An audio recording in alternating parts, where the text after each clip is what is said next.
سب سے آخر میں جو جنت میں جائے گا اس کا واقعہ بیان کیا نبی پاک نے کہ وہ پل صراط پر پیٹ کے بل گھسٹ رہا ہوگا اور اس شخص کی حالت ایسی ہوگی کہ اس کے نامہ اعمال میں، اس کی نیکیوں میں اس لائق نہیں ہوں گے وہ اعمال کہ اسے پل صراط پر کھڑا کر دیں اور پار کر سکیں، وہ بس پل صراط پر گھسٹ رہا ہوگا۔ اور یہ پل صراط کیسا ہوگا؟ جہنم کی پشت پر بنا ہوا پل، تلوار سے زیادہ تیز، بال سے زیادہ باریک، اندھیرے میں ڈوبا ہوا۔ اب یہ اپنے رب کریم کو اس حالت میں پکارے گا۔ اللہ اکبر، کیا درد بھری پکار ہوگی! اے میرے رب مجھے جنت میں پہنچا دے، میرے رحمان و رحیم اللہ مجھے جہنم سے نجات عطا فرما دے۔ اللہ تعالیٰ فرمائے گا اگر میں تجھے جہنم سے نجات بخشوں اور جنت ادا کر دوں تو اپنے گناہوں کا اقرار کر لے گا، پھر اپنے جرم مان لے گا؟ میں حدیث کا خلاصہ پیش کر رہا ہوں۔ تو وہ کہے گا کہ ہاں یا اللہ بس تو مجھے اس مشکل سے نکال دے، جنت میں داخل کر دے، جہنم سے بچا لے، میں اپنے گناہ مان لوں گا۔ اب پل صراط سے اسے بآسانی پار کرا دیا جائے گا۔ اب بندہ سوچے گا اگر میں نے اپنے گناہوں کا اقرار کر لیا تو مجھے تو پھر جہنم میں ڈال دیا جائے گا۔ یہ انہی سوچوں میں غرق ہوگا کہ اللہ پاک فرمائے گا اے بندے اپنے گناہوں کا اقرار کر، میں تجھے بخش دوں گا اور تجھے جنت میں داخل کر دوں گا۔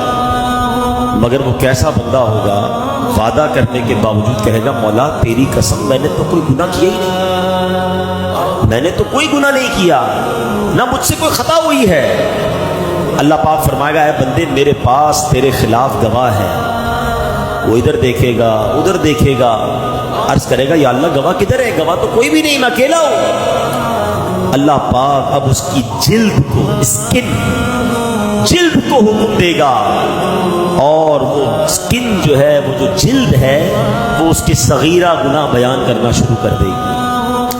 اب اسے معلوم ہو جائے گا کہ اب تو چھٹکارے کی کوئی صورت نہیں ہے، فوراً گناہوں کا اقرار کرے گا، عرض کرے گا اے میرے مولا تیری عزت کی قسم میں نے تو بڑے بڑے گناہ بھی کیے ہیں، میں نے کبیرہ گناہ بھی کیے ہیں۔ اللہ پاک فرمائے گا میں جانتا ہوں تم سب گناہوں کا اقرار کرو، میں تجھے بخش دوں گا، تجھے جنت بھی عطا فرماؤں گا۔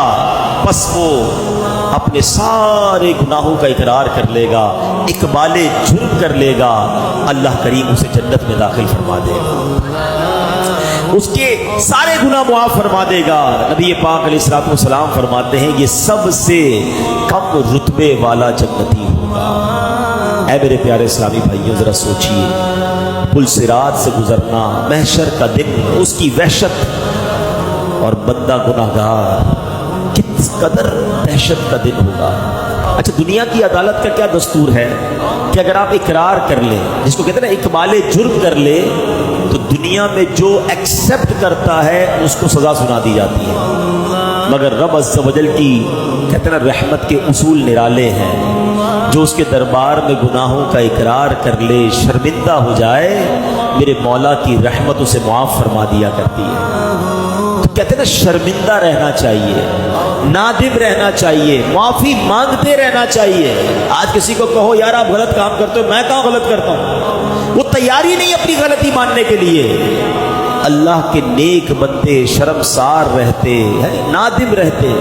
احادیث میں یہ مضمون ملتا ہے الندم التوبہ، شرمندگی ہی توبہ ہے۔